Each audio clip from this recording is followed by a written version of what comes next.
What's going on, my fellow residents? It's me, TheFrozenCavern, and today I have another discussion video for you guys.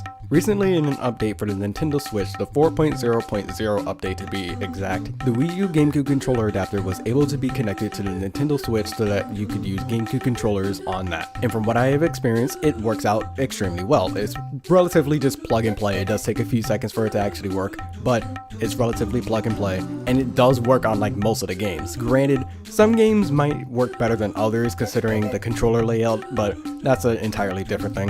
Now, what this might also lead into is the Virtual Console of Gamecube games being put onto the Switch, which is something that everyone's been wanting for a good while ever since the Wii U. However, even Nintendo, for whatever reason, is surprised by this. I'm going to leave a link to that in the description below, but Mr. Reggie himself said to Kotaku that it was a surprise for Nintendo as well as the consumers that the GameCube controller adapter would work, but that's also extremely weird because the company that allowed it made it a surprise that it would be allowed.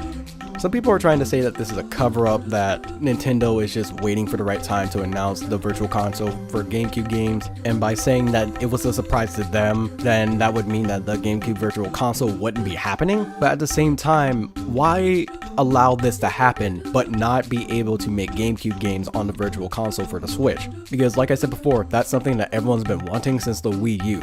But the GameCube controller adapter for that didn't really work with any game aside from Smash unless you bought the third-party version.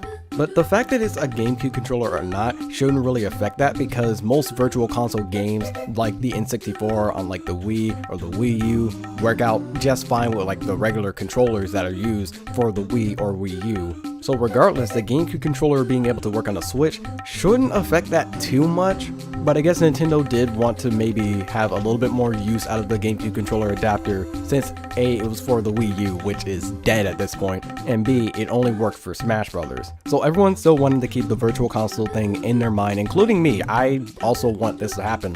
Now, if it were to actually happen, I would expect it to be announced maybe in December and then actually happen sometime next year, maybe March, April-ish, and the opening lineup would probably be like Luigi's Mansion, Mario Sunshine, and maybe even Melee. That might be expecting a little bit too much. Maybe it's only just like 2 games, but that would be a great starting lineup for a Virtual Console. But anyways, that's going to be it for this discussion video. If the GameCube Virtual Console does become a thing, what 3 games would you want to be released at the launch of this Virtual Console? Let me know about that and anything else in the comments below. If you enjoyed, don't forget to like and subscribe for more video game content. But until next video, take care.